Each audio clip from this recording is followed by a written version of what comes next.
Dr Aminou Raimi, je suis DG de la Top Alliance Internationale. La société que nous dirigeons œuvre dans le domaine de l'éducation et par rapport à cela, si vous me demandez mon avis sur le système éducatif, bien sûr, j'ai quelques idées par rapport à cela. Si vous voyez, dès le début, au lendemain des indépendances africaines, l'erreur qu'on a commise, on a donné ces secteurs-là, qui sont des secteurs de souveraineté, on a confié ça à des expatriés, du point où, pour écrire nos programmes d'éducation, programmes culturels, etc., etc., on a sous-traité ça aux Français. Il faut nommer les choses. Alors que ça ne devrait pas être le cas.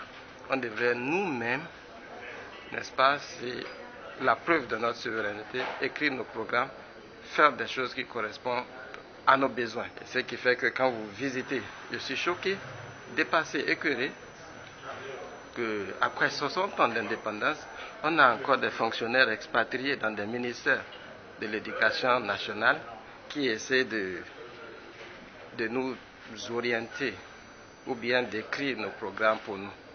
Ça, c'est vraiment inacceptable. On devrait écrire nos programmes parce que c'est du domaine de notre souveraineté. Et plus on avance, on voit que ces systèmes, ces programmes sont obsolètes. Un État responsable, c'est celui qui dicte sa politique économique, sa politique culturelle, sa politique éducationnelle. Quand je dis culturelle, l'éducation rentre dedans. C'est-à-dire, c'est des choses qu'il faut changer chaque année. Il faut réformer. Il faut voir du côté des voisins. Il faut voir ailleurs. Qu'est-ce qui se passe? Qu'est-ce qui est mauvais? Il faut enlever. Il faut réformer. Il faut innover. Ben, tout cela, on met ça par terre et puis on invite les autres comme si nous ne pouvons pas réfléchir par nous-mêmes. Et c'est ce qui fait le handicap qu'on a aujourd'hui. C'est-à-dire un système éducatif qui ne répond pas à nos besoins. Et le système d'éducation doit répondre aux besoins économiques, aux besoins de développement du pays. Et la preuve, on a des chômeurs. On a un système éducatif, un système universel qui ne fait que créer des chômeurs partout. Parce qu'on doit continuer cela. Parce qu'il n'est pas temps qu'on s'asseye, qu'on réfléchisse, qu'on dise assez, c'est assez. Et parce qu'il n'est pas temps que nous réinventons notre système éducatif, que nous réinventons notre modèle culturel, notre modèle d'éducation, notre modèle économique. Je pense qu'il n'est jamais trop tard pour bien faire et que c'est le temps de faire cela. Je veux dire que nous, notre génération et la génération de nos parents ont été piégés. En quel sens? Où on vous dit, ok, allez-y, faites des formations littéraires. Et la plupart de nos parents sont tombés, et même nous sommes tombés dans ce piège-là. Professeur en littérature, machin. Quel apport un professeur en littérature ou spécialiste de la grammaire ou abrégé dans la grammaire, quel apport peut-il apporter à un cousin qui est mourant du paludisme? Est-ce que les lettres là peuvent le soigner? Non. Ils ne peuvent pas. La vérité et l'intelligence commandent à ce que nous inventons nos propres modèles et qu'on se dise que non, nos besoins c'est quoi? On a besoin de médecins, d'infirmiers dans nos hôpitaux qui puissent prendre en compte nos impératifs de santé. On a besoin d'ingénieurs parce que partout il y a des infrastructures à construire. On a besoin des routes et pour ces routes il faut des ingénieurs. On a besoin d'industries agroalimentaires, etc.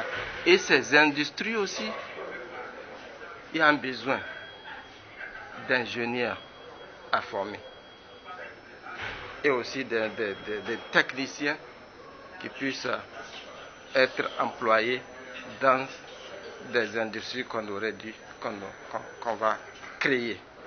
Tout ça, c'est le besoin du développement. Tout ça, c'est l'impératif de développement qui nous condamne à faire ce changement. Mais jusqu'à aujourd'hui où je vous parle, ça continue l'erreur. On ne fait que du copier-coller et on copie même très mal. Et ce qui fait que ce système est obsolète. La solution, c'est de ça qu'on est en train de parler. Une réforme du système éducatif, elle s'impose. Est-ce qu'on a besoin d'agréger en littérature pour des impératifs de développement? Est-ce que ces gens-là peuvent soigner des maladies comme le paludisme et autres là qu'on a? Non, on n'a pas besoin de ces gens. Le développement a besoin de quoi? Pour développer un pays, on a besoin des infrastructures, on a besoin des ingénieurs, on a besoin des médecins. C'est de cela qu'il s'agit. Réformer l'éducation de telle sorte qu'on ne fasse pas la politique de l'autruche, c'est-à-dire former des gens dont nous tous nous sommes convaincus qu'on ne peut pas les utiliser dans une dynamique de développement. Donc c'est de cette réforme qu'il s'agit. Formons les cadres, formons les techniciens, formons des agents dont notre développement a besoin pour le décollage économique. Voilà, le Bénin et le Nigeria, il y a une comparaison énorme. Parce que ce qu'on a au-delà du Bénin et du Nigeria, c'est du système francophone et anglophone qu'il s'agit. C'est-à-dire des gens qui ne sont que des réciteurs de leçons, qu'on forme dans les systèmes francophones et avec un aspect sur la littérature. Alors que les Nigérians de l'autre côté ont compris depuis des millénaires que la littérature, ça ne vous amène à nulle part. Il faut parler bien sûr, de l'économie, du développement. Ok? Le système anglophone vous amène à réfléchir à comment créer la richesse autour de vous. Pas comment devenir un employé de bureau. Tu es là 24 heures sur 24 à tourner les pouces, non? Le système anglophone t'impose à créer la richesse autour de toi, à entreprendre. Comment toi-même tu peux créer cette synergie pour que tu emploies des gens à ton tour, pas comment être au service de l'autre. Moi, la plupart de mes employés, c'est des anglophones que j'utilise dans mes services, parce que c'est des gens, quand ils se lèvent le matin, ils t'amènent chaque fois des idées pour improve, c'est-à-dire pour améliorer ton système. On te dit, si tu fais ça, si tu ajoutes ça à ça, on peut conduire à ça. Chaque matin, il y a de l'innovation. Alors que le système francophone, non, c'est-à-dire la routine tous les jours, à répéter la même chose. Ce n'est même plus intéressant. Et si tu amènes même une idée qui va faire changer les choses positivement, tu vas trouver des gens qui vont se mettre à ton encontre et qui vont te bloquer.